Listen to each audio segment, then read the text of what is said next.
آپ دیکھ رہے ہیں SK TV۔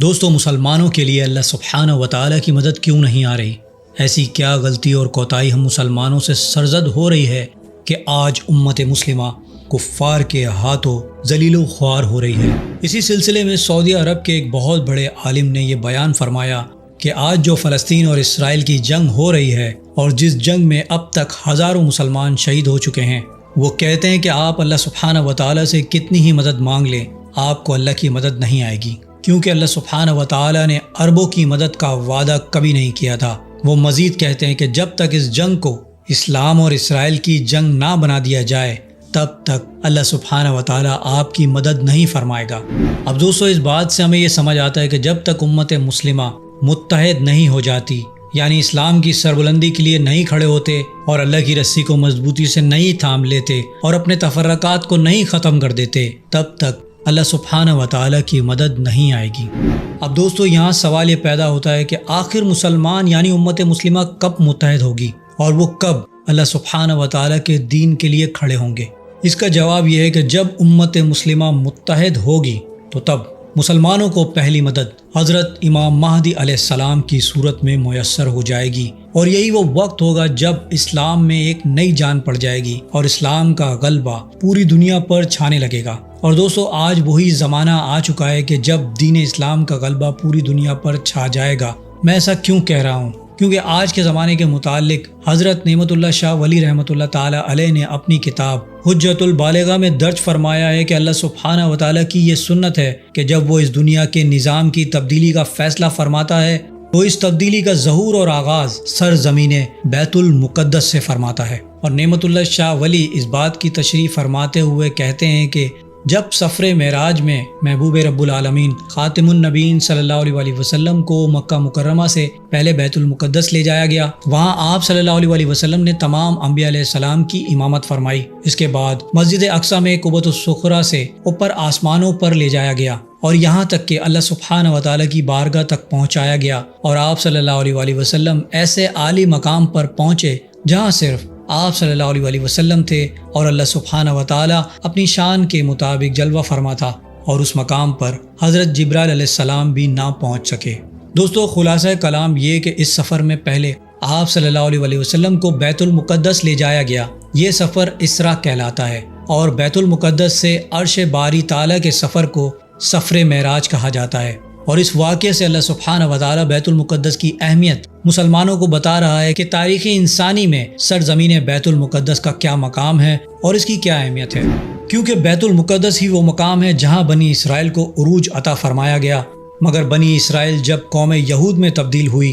تو اس نے نسل انسانی کو جب سے لے کر آج تک بہت نقصان پہنچایا ہے۔ مگر دوستو، اب وہ وقت قریب آ گیا ہے کہ بیت المقدس سے ایک بار پھر جد و جہد شروع ہوگی، جو کہ فلسطین میں آج شروع بھی ہو چکی ہے، کیونکہ حضرت امام مہدی علیہ السلام بیت المقدس فتح کرنے کے بعد اپنی جد و جہد اسی مقدس مقام سے شروع کریں گے۔ اس کا یہ مطلب ہوا کہ حضرت امام مہدی علیہ السلام پہلے اسرائیل سے جنگ کریں گے اور بیت المقدس کو فتح کریں گے، اس کے بعد وہ اپنی جد و جہد کو دنیا کے دوسرے ملکوں تک پھیلائیں گے۔ اس کا نتیجہ یہ نکلے گا کہ پوری روئے زمین سے ظلم کا خاتمہ ہو جائے گا اور اللہ سبحانہ و تعالیٰ کی زمین پر دین اسلام اور انصاف کا نظام قائم ہو جائے گا۔ اور دوستو، اسرائیل آج جو کچھ بھی فلسطین اور بیت المقدس کے اطراف میں کر رہا ہے، وہ وقت دور نہیں جب اسرائیل کا اس دنیا سے نام و نشان ختم ہو جائے گا، کیونکہ آپ دیکھیے کہ دنیا کے حالات گھنٹوں اور منٹوں کے حساب سے تبدیل ہو رہے ہیں۔ اور دوستو، یہ جنگ اور قبضے کا مسئلہ عرب اسرائیل مسئلہ نہیں، یہ اسرائیل اور اسلام کا مسئلہ ہے،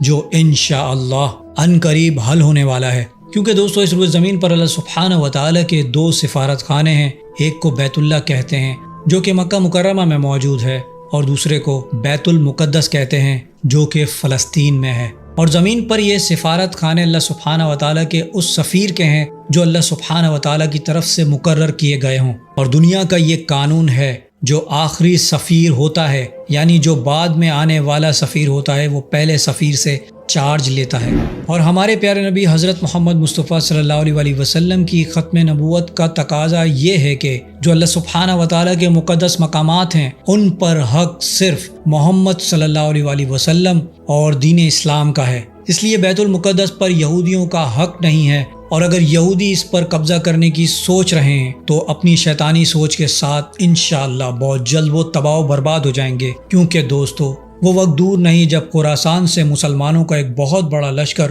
خروج کرنے والا ہے، اور آپ دیکھیے گا کہ برِ صغیر پاک و ہند کے حالات کس تیزی سے تبدیل ہوں گے، اور یہاں مسلمانوں کی ایک عظیم خلافت قائم ہوگی، اور یہاں سے سیاہ علم برآمد ہوں گے جو امام مہدی کی قوت میں اضافہ کریں گے اور بیت المقدس کو فتح کریں گے۔ ہندوستان اور خراسان، ابن ماجہ کی روایت ہے عن عبداللہ ابن الحارث رضی اللہ تعالی عنہ قال رسول اللہ صلی اللہ علیہ وسلم یخرج ناس من المشرق یوطئون للمہدی یعنی سلطانہ، یعنی سلطانہ، دونوں طرح سے پڑھ سکتے ہیں۔ حضرت عبداللہ ابن حارث فرماتے ہیں رضی اللہ تعالی عنہ کہ حضور نے ارشاد فرمایا مشرق کی طرف سے وہ فوجیں نکلیں گی، لوگ آئیں گے جو عرب میں مہدی کی حکومت قائم کریں، کہ مہدی سے پہلے لازماً کسی مشرقی علاقے کے اندر وہ نظام قائم ہو چکے گا، تب وہاں سے فوجیں آئیں گی۔ یہ مشرق کون سا ہے؟ عرب کے مشرق میں آپ چلیے ایران بھی آ جائے گا، افغانستان بھی ہے،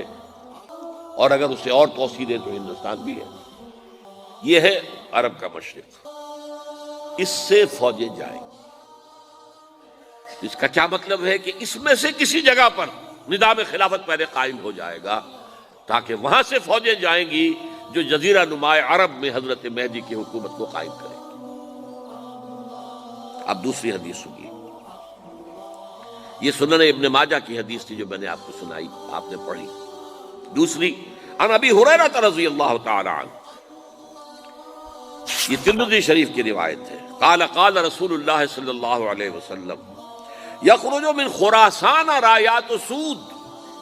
لا يردها شیء حتی تنصب بإیلیا، خراسان کے علاقے سے سیاہ جھنڈے لے کر فوجیں آئیں گی، ان کا رخ کوئی موڑ نہیں سکے گا، ان کو پیچھے پھیر نہیں سکیں گے کوئی بھی، یہاں تک کہ وہ یروشلم میں جا کر جھنڈے نصب کر دیں گے۔ ایلیا حضور کے زمانے میں یروشلم کو کہتے تھے۔ عرب کھوکھلے ہو چکے تھے، عربوں نے کھویا، واپس نہیں لے سکے، بہت حکومت کر چکے تھے، 400-500 برس کی حکومت کر کے، اور ان کے عیش اور ان کے آرام، اب ان میں جان نہیں تھی کہ وہ واپس لے سکے۔ واپس لینے والا گرم کرد خون تھا، صلاح الدین ایوبی۔ تو گویا کہ اب آپ سمجھئے کہ 88 برس تک عیسائیوں کا قبضہ رہا یروشلم۔ اب 1967 میں یہودیوں نے قبضہ کیا ہے، اور اب 38 برس تو ہو گئے، 88 نہیں تو 38 برس تو ہو گئے، لیکن وہ دور آئے گا کہ اب پھر لیں گے، لینے والے عرب بھی نہیں ہوں گے، خراسان کے علاقے سے فوجیں آئیں۔ اسی طرح کا کالے جھنڈوں کا ایک لشکر خراسان سے نکلے گا، اور حدیث پاک کے مطابق وہ ہند کے حکمرانوں کو بیڑیوں میں جکڑ کر لائیں گے اور یہاں مسلمانوں کی ایک عظیم خلافت قائم کر دیں گے۔ اللہ سبحانہ و تعالیٰ سے دعا ہے کہ مسلمانوں میں اتفاق و اتحاد قائم فرما دے، مسلمانوں کے تفرقات کو ختم فرما دے، اور پوری روئے زمین پر دین اسلام کو نافذ فرما دے، آمین۔ دوستو امید کرتا ہوں میری ویڈیو سے آپ کی معلومات میں اضافہ ہوا ہوگا اور کچھ نیا جاننے کو ملا ہوگا۔ اگر میری ویڈیو آپ کو اچھی لگی ہے تو میری ویڈیو کو لائک کریں، میرے چینل کو سبسکرائب کر لیجئے اور بیل آئیکن پہ بھی کلک کر دیں۔ اب میں ملوں گا آپ کو ایک ایسی انفارمیٹیو ویڈیو کے ساتھ، تب تک کے لیے اللہ حافظ۔